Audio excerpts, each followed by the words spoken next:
Matahari Afrika Utara bersinar terik tanpa henti di atas landscape yang tampak membentang tanpa batas. Pasir dan langit menyatu menjadi fata morgana yang berkilauan. Panas membumbung dalam gelombang dari permukaan gurun. Di puncak bukit pasir, seseorang sendirian mengamati cakrawala dengan teropong.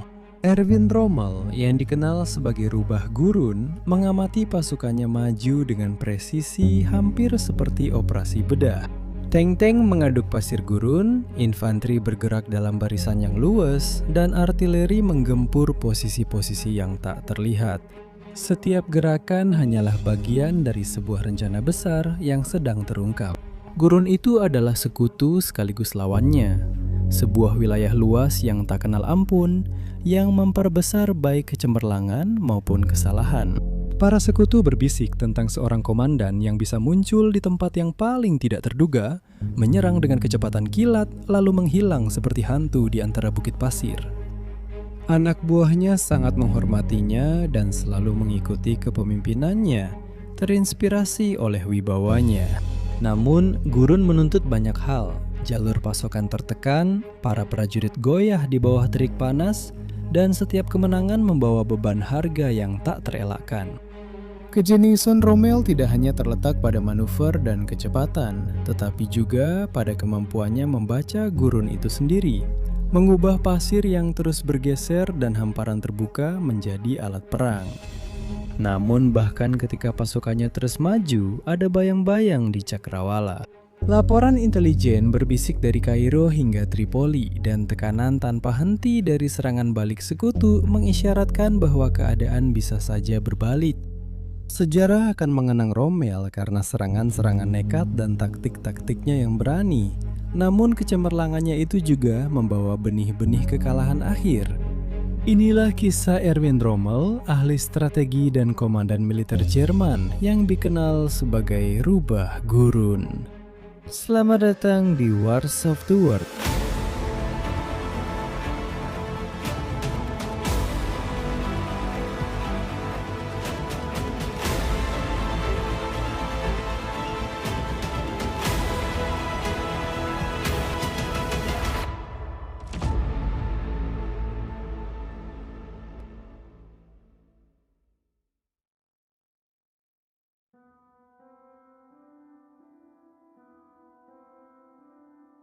Lahir pada 15 November 1891 di kota kecil Heidenheim di Kerajaan Württemberg, Erwin Rommel pada awalnya tidak tampak ditakdirkan untuk menjadi tokoh militer besar. Putra seorang kepala sekolah, ia tumbuh di keluarga kelas menengah yang lebih menghargai disiplin dan pendidikan daripada tradisi militer. Namun sejak usia muda, Rommel menunjukkan ketertarikan pada bidang teknik, menghabiskan waktu berjam-jam merancang model pesawat dan membangun pesawat layar. Hasrat awal ini tidak hanya membentuk karakternya, tetapi juga cara analitis dan hampir mekanis dalam dirinya menghadapi peperangan. Pada tahun 1910, Rommel masuk sekolah kadet di Danzig, bergabung dengan Resimen Infanteri ke-124 Angkatan Darat Kekaisaran Jerman. Meskipun bukan seorang prajurit alami dalam pola tradisional Prusia, ia unggul dalam berpikir taktis dan ketahanan fisik. Instrukturnya segera mengenali potensinya menurut laporan Marsekal Lapangan. Kehidupan dan kematian Erwin Rommel, ditulis Daniel Allen Butler tahun 2015. Kutipan, Rommel tidak sekadar mengikuti perintah, dia menganalisisnya, memperbaikinya, lalu melaksanakannya dengan presisi. Selesai kutipan. Saat Perang Dunia Pertama pecah 1914, Rommel ditempatkan di front barat.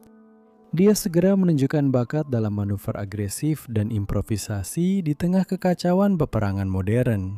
Namun, di medan pegunungan front Italia lah reputasinya benar-benar mulai terbentuk. Ditugaskan ke Alpenkorps Elit, Rommel bertempur dalam kondisi terberat selama perang. Dalam pertempuran di pegunungan Alpen Julian, ia memimpin serangan unit kecil melalui medan sulit, mengutamakan kejutan dan kecepatan dibanding kekuatan. Pada pertempuran Caporetto tahun 1917, Rommel memimpin serangan berani terhadap posisi Italia yang sudah bertahan. menangkap ratusan tawanan, dan maju jauh melampaui target awalnya. Dalam memoarnya tahun 1937 Serangan Infanteri, ia menulis, "Kami menyerang saat fajar, menyelinap lewat kabut. Musuh sama sekali tidak tahu di mana kami akan muncul. Saat mereka menyadari, kami sudah berada di belakang garis pertahanan mereka." Kutipan selesai. Tindakan Rommel membuatnya dianugerahi Pour le Mérite, penghargaan militer tertinggi Jerman pada saat itu. Dan hal ini mengukuhkan statusnya sebagai bintang yang sedang naik daun di militer Jerman. Kepemimpinan Rommel saat itu dicirikan oleh keberanian pribadinya. Dia sering ditemukan di garis depan, memimpin pasukannya langsung dari ujung tombak pertempuran. Sejarawan Daniel Allen Butler mengamati bahwa, kutipannya, senjata terbesar Rommel bukanlah senapan atau senapan mesinnya, melainkan kemampuannya untuk menginspirasi kepercayaan melalui teladan. Tutup kutipan. Pendekatan langsung dan terjun langsung seperti ini akan tetap menjadi ciri khas gaya kepemimpinannya sepanjang karirnya. Setelah perang, Rommel tetap di Reichswehr, angkatan darat Jerman yang diperkecil sesuai perjanjian Versailles. Banyak perwira merasa tertekan oleh pembatasan itu, tapi Rommel melihatnya sebagai peluang mengasah taktiknya. Dia menjalankan peran pelatihan dan pengajaran, dikenal sebagai perencana teliti dan pengajar berbakat. Pada masa inilah dia mulai menulis Serangan Infanteri, sebuah studi taktis yang didasarkan pada pengalamannya di Perang Dunia Pertama. Buku tersebut nantinya menjadi bacaan wajib di sekolah perwira Jerman, dan secara khusus juga dipelajari oleh para komandan sekutu karena wawasannya tentang perang bergerak. Pada tahun 1930-an, Rommel telah naik pangkat secara bertahap, meskipun ia tetap berada di luar inti perwira aristokrat Prusia yang mendominasi jajaran tinggi Angkatan Darat. Dia adalah outsider, pragmatis, analitis, dan sangat setia pada pasukannya. Reputasinya sebagai prajurit lapangan, bukan sebagai operator politik, membuatnya berbeda dan mempersiapkan jalan bagi legenda yang akan tumbuh di padang pasir Afrika Utara. Akhir 1930-an, Erwin Rommel memasuki fase baru dalam karirnya. Jerman sedang mempersenjatai diri kembali dengan kecepatan luar biasa. Dan reputasi Rommel sebagai ahli taktik berbakat sudah menarik perhatian rezim. Pada tahun 1939, ia diangkat menjadi komandan Führerbegleiter Bataillon, batalion pengawal pribadi Adolf Hitler, yang membawanya berhubungan langsung dengan pemimpin Nazi itu sendiri. Jabatan ini yang tak biasa bagi prajurit garis depan seperti Rommel, membawanya dekat pusat politik Reich ketiga.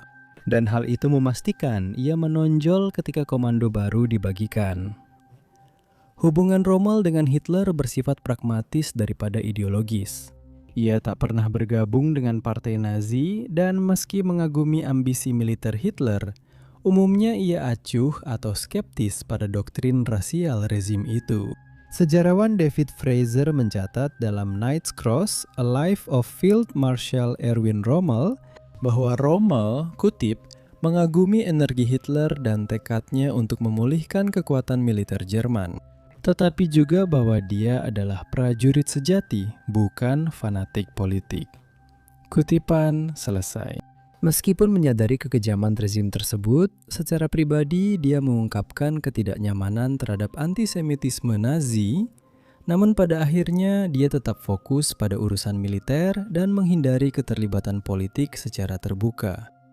Pada Februari 1940, Hitler mengangkat Rommel menjadi komandan divisi Panzer ke-7 sebagai penghargaan atas loyalitas dan energinya, sebuah promosi luar biasa. Karena kurang pengalaman Rommel dengan unit lapis baja, divisi itu masih dibentuk sehingga Rommel bisa menentukan struktur dan etosnya. Invasi Perancis pada Mei 1940 memberinya kesempatan yang tepat untuk membuktikan dirinya dalam skala besar. Dalam beberapa minggu, divisinya dijuluki Divisi Hantu karena bergerak begitu cepat hingga markas besar Jerman kesulitan melacaknya. Selama penyeberangan Sungai Meuse di Dinant, Rommel memimpin dari depan, secara pribadi mengawasi operasi pembangunan jembatan meskipun berada di bawah tembakan.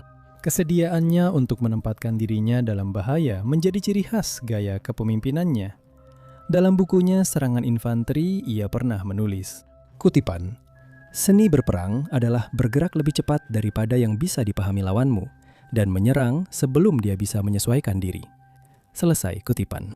Filosofi ini kini diterapkan langsung. Saat divisinya melewati titik-titik pertahanan kuat, membuat musuh kebingungan dan mendorong jauh ke dalam wilayah Prancis, tempo tanpa henti dari divisi Panzer ke-7 membuat musuh dan atasan Rommel sendiri terkejut. Kenang seorang perwira Prancis kemudian. Kutipan, "Tank Jerman terasa ada di mana-mana, seperti bayangan." Selesai kutipan.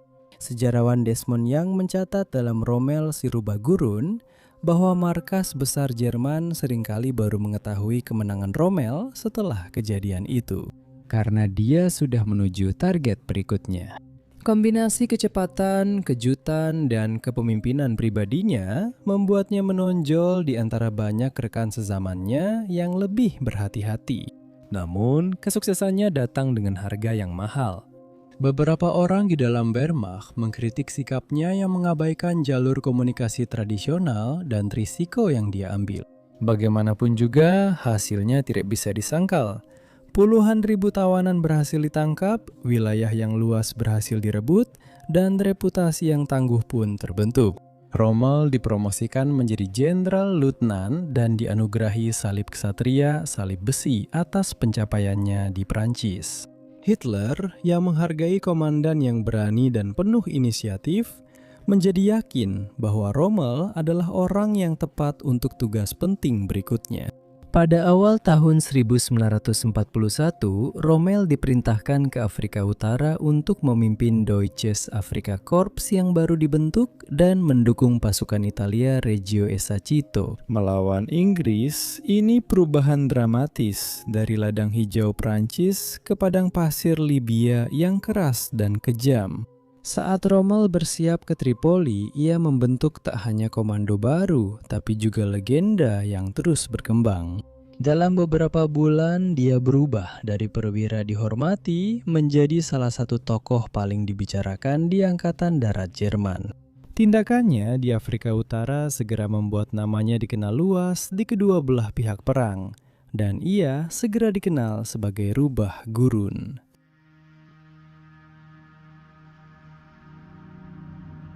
Ketika Erwin Rommel tiba di Tripoli pada Februari 1941, dia sedang melangkah ke medan perang yang benar-benar baru.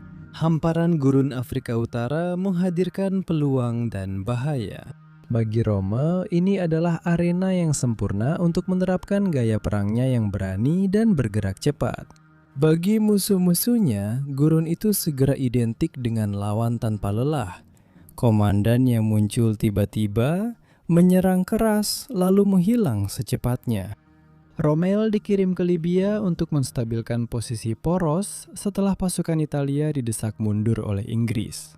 Secara resmi, Deutsches Afrika Korps bertugas bertahan, namun beberapa minggu setelah tiba, Rommel melanggar perintah karena menilai Inggris terlalu jauh maju.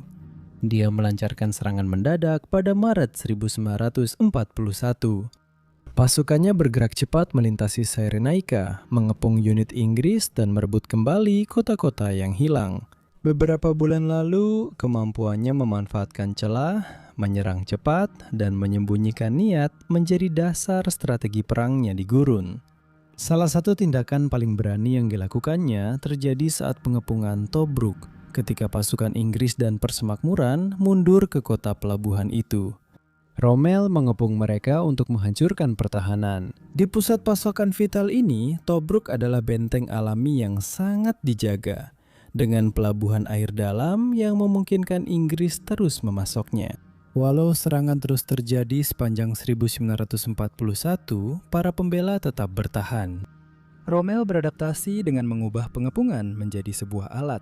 Sementara pasukan sekutu sibuk mempertahankan pelabuhan, dia bermanuver di tempat lain, menyerang jalur pasokan dan memaksa mereka mengikuti ritmenya.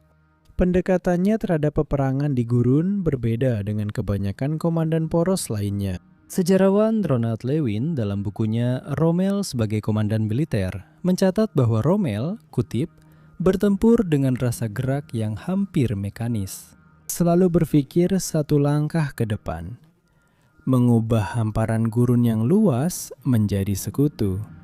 Tutup kutipan. Dia sangat mengandalkan kecepatan dan tipu daya, sering menggunakan tipuan untuk membuat pasukan sekutu kehilangan keseimbangan. Tank-tank Jerman akan menyerang dari arah yang tak terduga, didukung oleh artileri dan infanteri yang bergerak cepat. Dengan pengintaian, ia bisa memanfaatkan kelemahan kecil di posisi sekutu. Sementara itu, logistik di Afrika Utara sangatlah rumit, seperti mimpi buruk.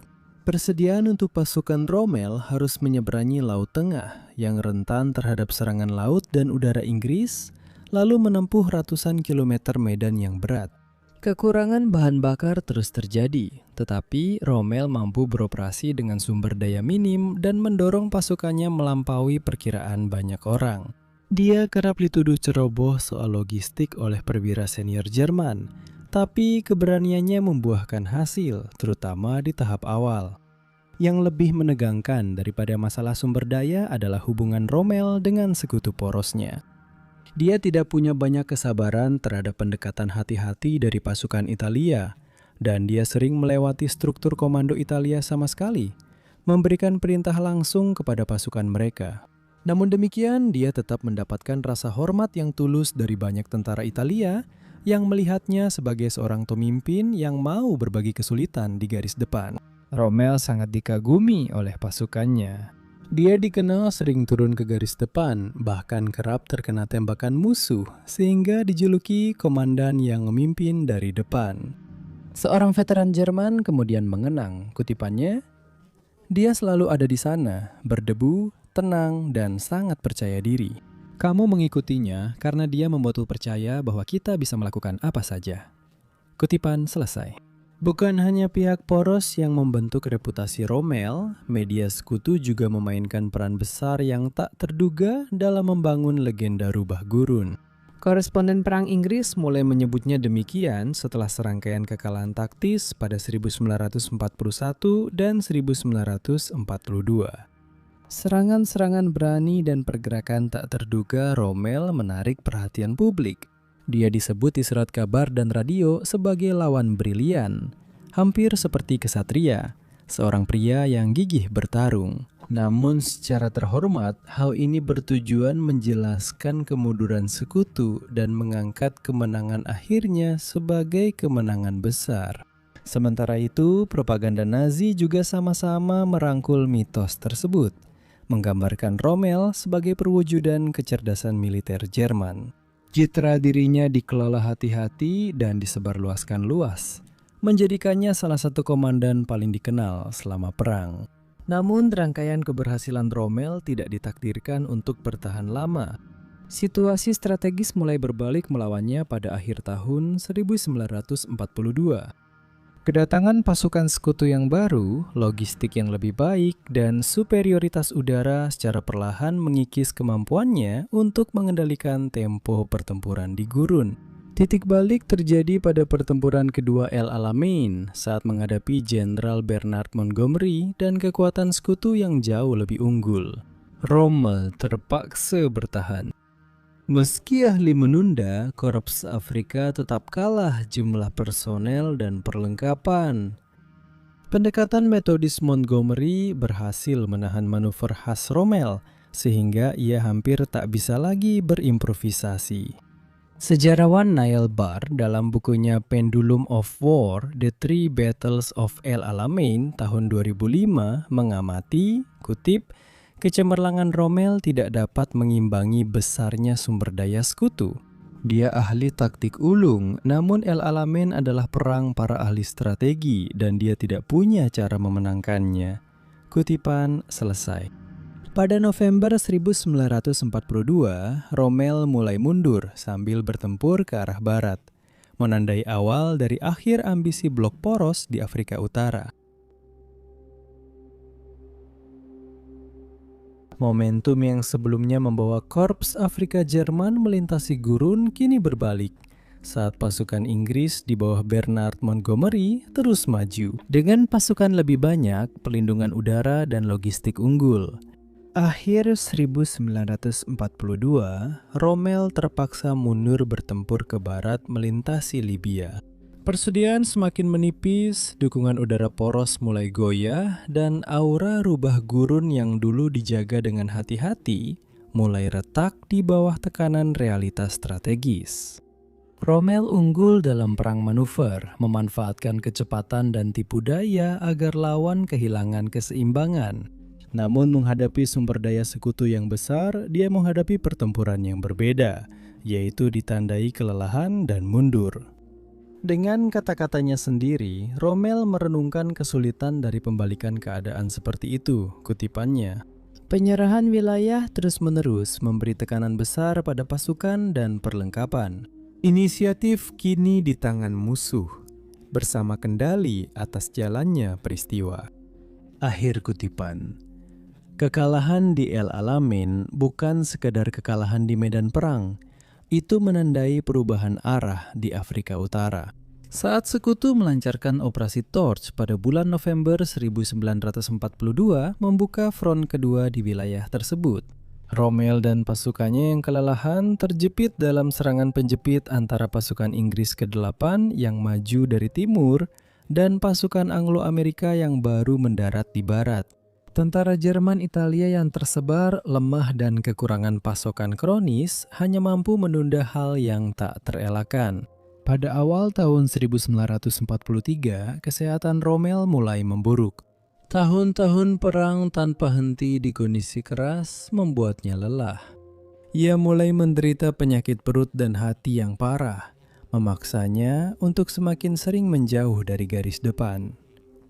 Menurut sejarawan David Irving dalam The Trail of the Fox, Rommel mengaku kepada istrinya Lucy bahwa ia merasa benar-benar kelelahan dan meragukan apakah perang di gurun bisa terus dipertahankan. Maret 1943, ia cuti ke Jerman untuk perawatan, sehingga Komando Afrika Korps diberikan kepada Hans-Jürgen von Arnim. Dalam waktu 2 bulan, pasukan poros di Afrika Utara akan dipaksa untuk menyerah. Namun, pengangkatan Rommel dari medan perang Afrika tidak menandai akhir karirnya. Diakui Adolf Hitler atas keahlian dan ketenarannya, ia dipindahkan ke Eropa akhir 1943. Tugas yang dihadapinya sangat berbeda dari gurun terbuka. Ia harus mengawasi pembangunan benteng di pantai Prancis untuk menghadapi invasi sekutu yang diperkirakan akan terjadi. Tembok Atlantik dirancang sebagai garis pertahanan yang nyaris tak tertembus. Membentang dari Norwegia hingga Teluk Biscay, Rommel berkeliling garis pantai dengan sangat teliti, memerintahkan penguatan rintangan pantai, ladang ranjau, dan penempatan meriam. Namun dengan rasa frustrasi, dia menghadapi lapisan birokrasi dan asumsi strategis yang tidak realistis. Di saat dia melihat perlunya pertahanan pantai yang agresif, Komando Tinggi Jerman tetap berpegang pada doktrin kaku yang mengabaikan mobilitas kekuatan udara sekutu. Di balik dedikasi profesionalnya, keraguan pribadi Rommel semakin dalam. Dia sudah lama memegang loyalitas seorang prajurit kepada Jerman, bukan kepada partai Nazi itu sendiri. Dan tidak seperti banyak perwira senior lainnya, dia tidak pernah bergabung dengan partai politik tersebut. Ketika arus perang berbalik secara tegas melawan Reich, Rommel mulai meragukan tidak hanya kemampuan strategis Hitler, tetapi juga moralitas perang itu sendiri.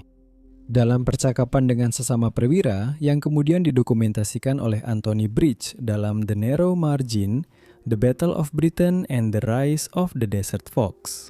Dia secara terbuka mengkritik penolakan Hitler memberi fleksibilitas taktis. Kutipan, sang Führer tidak lagi mendengarkan alasan. Dia memberi perintah seolah-olah dunia tunduk pada kehendaknya.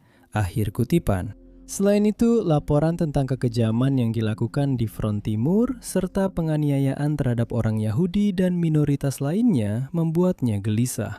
Meskipun tidak ada bukti bahwa Rommel secara langsung menentang kebijakan-kebijakan ini di awal perang, pernyataannya di kemudian hari menunjukkan kekecewaan yang semakin besar. Dalam kesaksian pasca perang dari beberapa perwira yang dekat dengannya, Rommel digambarkan semakin tidak nyaman dengan fanatisme dan kebrutalan rezim tersebut. Konflik internal ini berjalan seiring dengan tekanan eksternal ketika serangan bom sekutu semakin intensif di atas Jerman dan front barat semakin mendekat. Semakin dekat, Rommel berada di antara dua kekuatan yang saling berlawanan. Tugasnya sebagai seorang tentara untuk membela negaranya dan keyakinan pribadinya bahwa Hitler sedang membawa negaranya menuju kehancuran. Pada awal tahun 1944, ketika invasi semakin dekat, Rommel bukan lagi komandan pemberani yang berlari melintasi padang pasir Libya. Sekarang dia adalah seorang marsekal lapangan yang lelah. Menghadapi tidak hanya kenyataan militer dari kekalahan yang sudah di depan mata, tetapi juga beban moral karena melayani rezim yang tidak lagi sepenuhnya bisa dia dukung.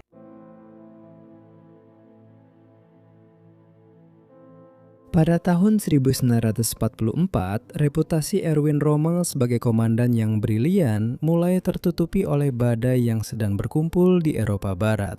Ditugaskan untuk mengawasi pembangunan benteng di pantai Prancis menghadapi invasi sekutu yang sudah diperkirakan, dia sangat sadar bahwa D-Day tidak bisa dihindari.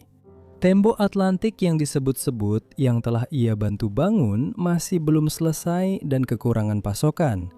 Dan ia sering berselisih dengan Hitler mengenai strategi pertahanan. Rommel menyarankan agar disiapkan cadangan pasukan bergerak dan respons fleksibel terhadap pendaratan, serta memperingatkan bahwa pertahanan kaku mudah ditembus. Sejarawan Maurice Philippe Remy dalam buku Mitos Rommel mengamati, kutipannya, pandangan strategis Rommel diabaikan demi ideologi dan obsesi terhadap benteng-benteng tetap. Tutup kutipan, Jerman di Normandia dalam posisi genting. Invasi D-Day pada 6 Juni 1944 membuktikan kebenaran kekhawatirannya. Unit-unit Rommel berusaha menghalau sekutu dengan segala sumber daya yang tersedia, tetapi keterlambatan bala bantuan dan pembatasan yang diberlakukan oleh Hitler menghambat efektivitas mereka. Ia memeriksa posisi garis depan dan menyemangati pasukannya. Namun, superioritas udara dan logistik sekutu membuat serangan balasan Jerman sebagian besar tidak efektif. Kesaksian langsung dari para prajurit di bawah komandonya berulang kali mencatat kehadirannya di garis depan, tetap tenang dan tegas di tengah kekacauan, serta memberikan semangat. Bahkan ketika kekalahan semakin mungkin terjadi, pengalaman Rommel selama periode ini semakin memperdalam kekecewaannya terhadap kepemimpinan Hitler. Dia telah lama setia pada Jerman, bukan partai Nazi. Namun, menyaksikan pengabaian terhadap nasihat militer yang masuk akal, campur tangan pejabat partai, dan kekakuan ideologis dari komando tinggi semakin memperkuat skeptisismenya. Lidl-Hart dalam Rommel Papers 1953 mencatat bahwa Rommel, kutip, semakin terombang-ambing antara tugas kepada anak buahnya dan ketaatan kepada seorang pemimpin yang keputusannya tidak lagi didasarkan pada logika militer. Tutup kutip. Ketegangan ini akan melibatkannya, langsung atau tidak, ke dalam lingkaran konspirator yang ingin menyingkirkan Hitler dari kekuasaan. Pada 20 Juli 1944, sebuah upaya pembunuhan yang dikenal sebagai Operasi Valkyrie dilaksanakan. Sekelompok perwira Jerman yang dipimpin oleh Kolonel Klaus von Stauffenberg mencoba membunuh Hitler dengan menggunakan bom yang ditanam di markas besarnya di front timur, yaitu Wolfslayer. Rencana tersebut bertujuan untuk menggulingkan rezim Nazi dan bernegosiasi menyerah dengan sekutu. Namun, gagal ketika Hitler selamat dengan luka yang relatif ringan. Segera setelah kejadian itu, Gestapo melakukan penyelidikan tanpa ampun, menangkap dan mengeksekusi puluhan konspirator. Nama Rommel muncul dalam beberapa laporan sebagai simpatisan potensial atau setidaknya pendukung diam-diam para konspirator, meskipun beberapa sejarawan masih memperdebatkan apakah dia benar-benar terlibat secara aktif dalam rencana tersebut. Namun yang jelas, Hitler menganggap Rommel sebagai ancaman potensial. Dia adalah seorang marsekal lapangan yang dihormati, yang popularitas dan pandangan berseberangannya membuatnya berbahaya secara politik. Pada Oktober 1944, dia dipanggil dan diberi ultimatum, menghadapi pengadilan terbuka dan hampir pasti dieksekusi atau mengakhiri hidupnya sendiri. Sebagai imbalan atas pemakaman kenegaraan dan perlindungan bagi keluarganya, Rommel memilih untuk menjaga kehormatannya dan melindungi orang-orang yang dicintainya. Pada tanggal 14 Oktober 1944, dia mengakhiri hidupnya, dikabarkan dengan menelan kapsul sianida. Pengumuman resmi menyatakan kematiannya akibat luka dari serangan udara sebelumnya, sehingga rezim bisa memanfaatkan citranya. Sebagai seorang prajurit setia, dia diberikan pemakaman kenegaraan yang dihadiri oleh tokoh-tokoh militer senior. Narasi propaganda tentang Rommel sebagai orang Jerman baik dijaga sangat hati-hati. Mitos ini yang menggambarkannya sebagai seorang prajurit profesional yang terjebak antara tugas dan hati nurani, bertahan lama setelah perang dan berkontribusi pada reputasinya setelah kematian, baik di Jerman maupun Barat. Kematian Rommel mengakhiri karirnya yang penuh kecemerlangan taktis, keberanian, serta dilema moral dan strategis yang dihadapi perwira Jerman di bawah Kekaisaran Ketiga. Warisan Rommel yang dirayakan sekaligus dimitologikan akan menjadi lensa bagi generasi mendatang untuk menelaah keterkaitan rumit antara keahlian militer, integritas pribadi, dan konsekuensi tak terelakkan dari melayani rezim seperti rezim Hitler. Seperti yang disimpulkan oleh Remy, kutip, Rommel adalah seorang prajurit dengan bakat luar biasa. Namun kisahnya tak terpisahkan dari politik, ideologi, dan keadaan tragis pada masanya. Akhir kutipan.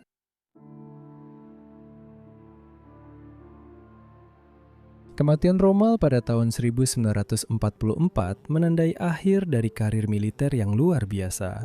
Namun, itu hanyalah awal dari legenda yang akan bertahan lama setelah Perang Dunia Kedua berakhir.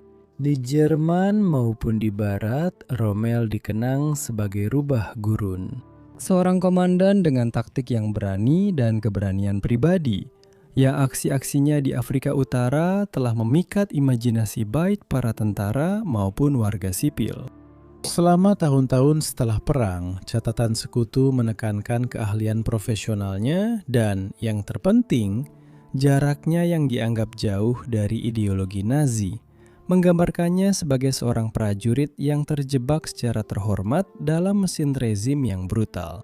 Sejarawan Charles Messenger mencatat bahwa, kutip, reputasi Rommel dengan hati-hati dikurasi oleh narasi sekutu dan Jerman, menciptakan sosok yang mewujudkan kesatria, kompetensi, dan kecemerlangan taktis. Tutup kutip.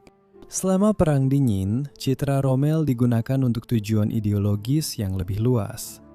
Di Jerman Barat, dia menjadi simbol orang Jerman yang baik, seseorang yang kesetiaannya kepada bangsa, bukan kepada partai, membantu merehabilitasi citra korps perwira Jerman. Di negara-negara sekutu, dia digunakan sebagai studi kasus tentang kejeniusannya dalam militer. Sering dikutip di akademi militer karena manuver, peperangan, dan kepemimpinannya di bawah tekanan. Namun, pemujaan ini tidak lepas dari kontroversi. Sejarawan dan cendekiawan telah memperdebatkan apakah Rommel benar-benar apolitis, diam-diam menentang Hitler, atau hanya seorang prajurit pragmatis yang keberatan moralnya berada di bawah tugas. Zunkerneitzel membahas hal ini dalam bukunya Tapping Hitler's Generals. Rommel, kutip, berjalan di garis tipis antara ketaatan, pembangkangan, dan hati nurani pribadi, mencerminkan realitas kompleks yang dihadapi oleh perwira Jerman di negara totaliter. Selesai kutip. Penilaian modern berusaha menembus mitologi itu, mengakui kejeniusannya di bidang militer serta ambiguitas etis saat melayani di bawah Hitler. Inovasi taktis, operasi berani, dan gaya kepemimpinan Rommel tetap banyak dipelajari. Tetapi kajian kontemporer menekankan konteks. Ketenarannya tidak dapat dipisahkan dari rezim yang ia layani. Seiring pasir gurun telah lama mengendap, mitos rubah gurun tetap bertahan. Kisah tentang keberanian, keterampilan, dan ketegangan moral dalam perang. Mengingatkan kita semua bahwa legenda dibentuk oleh ingatan dan penafsiran, sama seperti oleh tindakan itu sendiri.